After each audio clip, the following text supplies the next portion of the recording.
Hello everyone, welcome back to my channel. Welcome back to a new video for your class 9, the fundamental unit of life called as cell. Right? So in the previous video, it was just an introductory video. Who discovered cells? What are cells? Where are they discovered from? Who gave the cell theory? What is cell theory? If you haven't watched it, you can watch it.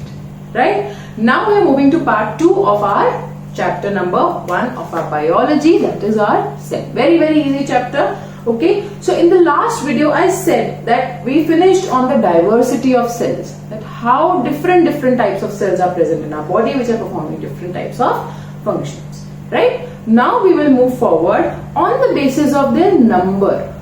Right? How are these cells divided? Right? On the basis of their number, how are these cells divided? So first one will be unicellular.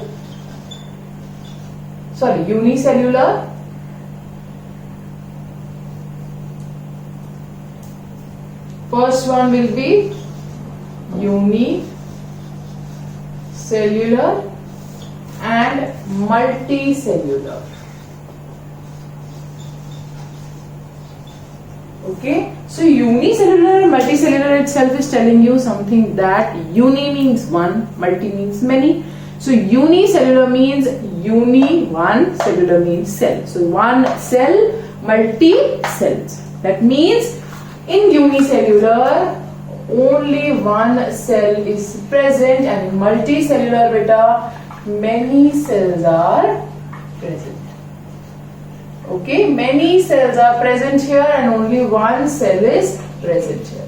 Then beta, if in unicellular only one cell is present, then one cell is only performing all the functions. Okay, so right now one cell performs all functions.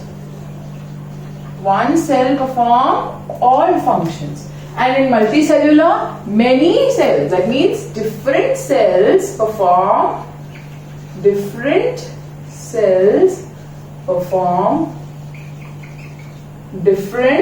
functions.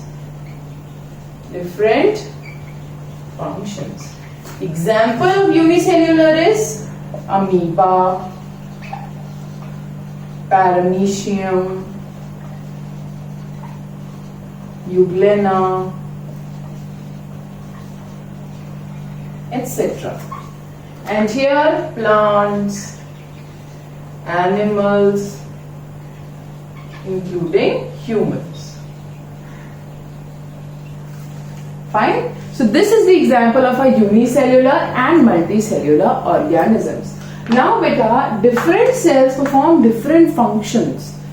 For example, if I take our body beta, in our body, we are human beings, we are performing all the functions: respiration, digestion, excretion, reproduction. There is a nervous system in our body, right? The muscular system in our body, different systems are there. So हर एक system के पास बेटा अपना एक cell होता है, अपना एक system होता है, ऑर्गन्स का सिस्टम होता है, right? Now we will explain you that how the level of organization works. This term you must have heard in class 8th also. Level of organization. Okay, so level of organization. So beta, what happens? The smallest unit of individuals is your cell. Cell is the smallest individual unit. Fine. So these cells beta, which are similar in nature, these cells, they group up together, they come together and they lead to the formation of tissue. So now many tissues, they will group up together, they will come up together and they will form what? Organ. They will form organ. Now these organs, they will combine with different organs and they will lead to an organ system. Okay, they will lead to an organ system.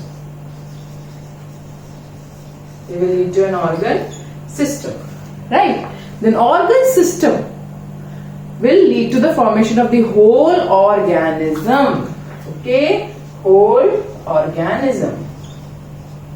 Like you can see here, like if I give you an example of our hepatocyte cell. Okay, so hepatocyte cell beta is present where? In our liver. Okay, so what happens? Many cells whose name is hepatocyte cells. So hepatocyte cells, 1 cell, 2 cell, 3 cell, 4 cell, 5 cells. For example, many cells which are hepatocyte cells, they come together. They will form what? Hepatic tissue. They will form what? Many cells, hepatocyte cells, they are coming. I'm just giving an example. Okay. So hepatocyte cell is a name of a cell. It is a type of cell. Okay. So hepatocyte cells, they will come up together, beta. They will come up together, they will form hepatic tissue. Then many hepatic tissues will lead to the formation of organ. Now hepatic cells, hepatic tissues, beta ये कौन सा organ बनाएंगे? They will form a liver. Okay. Then this liver, this will form the organ system. That means one organ leads to the formation of organ system. So liver, it will combine again with the pancreas, your stomach. It will leave its secretion there. So this is how it will be connected with different organs. Right? Then different organ systems are formed. For example, the respiratory system is formed separately. Digestive system is formed separately. Excretory system separately. Then all these systems come together and they form organism. For example, human beings, our body has all the organisms, our body has all the systems like excretory system, respiratory system, digestive system, reproductive system, excretory, सब सारे systems आ जाएंगे. किसके अंदर? Organism के अंदर. So this is how level of organization works. The largest will be the organism and the smallest unit will be your cell. Simple? Now this picture I have drawn one in the previous video also. I wanted to explain it to you in that video, but that was becoming a very lengthy video, so I didn't explain. Now I will be explaining it to you. Okay. So beta, unicellular organisms on the basis of number of cells we have done. Now next one will be prokaryotic organisms and eukaryotic organisms, or you can say prokaryotic cell and eukaryotic cell. So this diagram which I have drawn, beta, this is of a prokaryotic cell. This is of a prokaryotic cell and the lower one is of the eukaryotic cell. This one is of the eukaryotic cell. Okay, let me just erase this and make some space. So prokaryotic cell, beta, and eukaryotic cell, they are very important in this chapter. Okay, prokaryotic cell and eukaryotic cell. So this one will be the prokaryotic and this one will be the eukaryotic. So beta, the prokaryotic cells, pro here means primitive. Okay, primitive. Primitive means the old, which were previous in origin, which were the earliest in the origins. सबसे पहले आ गए थे, बहुत पुराने.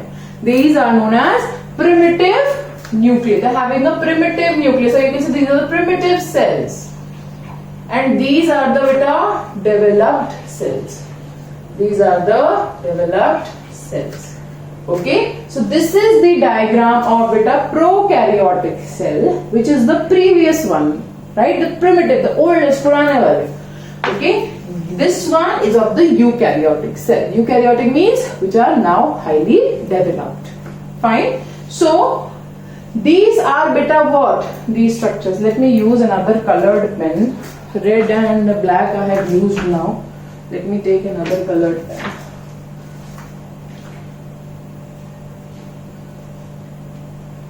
Okay, so beta, what happens?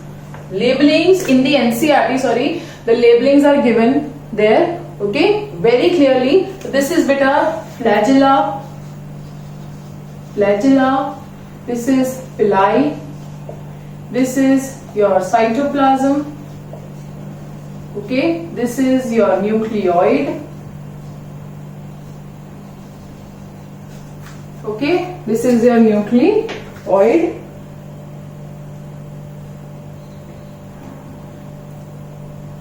Fine. Then beta, this portion also has ribosomes, small structures called as ribosomes are also present here. Fine. Now in this one, what you can see beta, इसमें तो organs है ही नहीं. आपकी body में क्या होता है? Organs होते हैं. Right. In the similar manner beta, in our body organs are present. So हमारी body में सबसे tiny unit क्या है बेटा? Unit क्या है? The tiniest unit is cell. So cell के पास भी तो अपने organs होंगे. right? So the organs which are present inside the cells, these are known as cells organs. So they are known as cell organelles.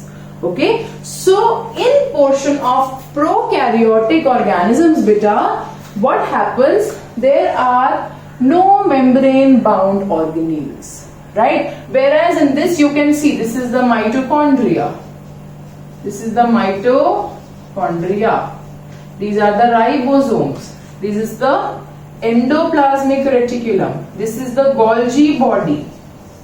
This is the vacuole. This is the cytoplasm. I'm not writing it here beta because the exact same diagram, you have it in the NCERT, you can see it from there, right? Now what happens beta in this portion? First of all, what is the major? This center portion I forgot, this is the nucleus. Okay, this is the nucleus. So first point of difference which you can see here is beta that ma'am, in this nucleus is present but in this nucleoid is present. What is the difference? So in prokaryotic organisms beta, the nucleus is not very well defined. The nucleus is not well defined. Okay, you can see there what is the shape. It is not very well defined. So therefore it's called as nucleoid.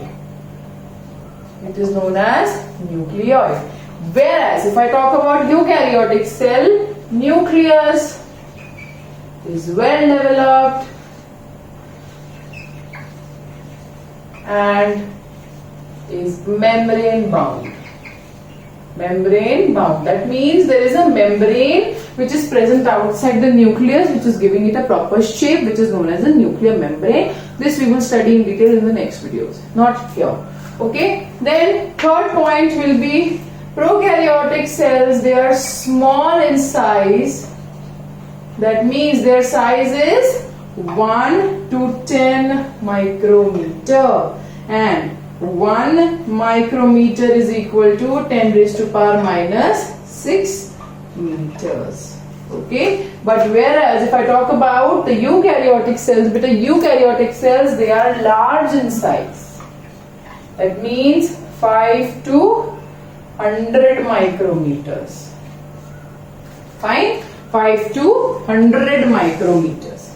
Then beta, they have a single chromosome. The prokaryotes, they have a single chromosome, whereas they can have more than one chromosome. More than one chromosome. ठीक है? This is very important. Prokaryotic cell के पास एक ही chromosome होता है, whereas the eukaryotic cell it can have more than one chromosome. Then last point which I have already told you, eukaryotes and prokaryotes. But eukaryotes, they have a well-defined membrane-bound organelles. Well-defined membrane-bound. Membrane-bound organelle means the organelles are having a proper shape. There is a membrane outside it which is helping it from separating it from the cytoplasm inside the cell. Membrane-bound organelles. Whereas in this the membrane-bound organelles are absent. Okay, there are no membrane-bound organelles. Fine. This is the difference between prokaryotes and eukaryotes. Now, what is the similarity? कि ma'am आपने difference तो बता दिया, then what is the similarity? कुछ तो similarity होगी. Yes, there is a similarity. What is the similarity, beta? They have plasma membrane. They have cytoplasm. They have plasma membrane. They have cytoplasm. They have ribosomes. Okay, plasma membrane, cytoplasm, ribosomes. These are all present in them, right? And both of them have DNA.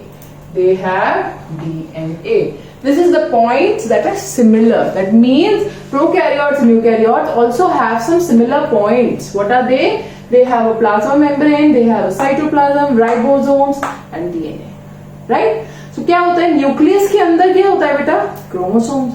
Chromosomes के अंदर क्या होता है? DNA. Okay? So यहाँ पे nucleus is not very well defined. So that is the reason it is known as nucleoid. But in eukaryotes, nucleus is very well defined. It has a outer membrane also. That membrane is called as the nucleoplasm. Sorry, the nuclear membrane. Very sorry. Okay, so this is the difference, and obviously the size of eukaryotes is large and the size of prokaryotes is small. Okay, so we are done for this video. In the next video, we will move forward with each and every thing in detail. What is a cell wall, cell membrane, plasma membrane, everything we will be explaining, and all the organisms also we will be discussing in detail.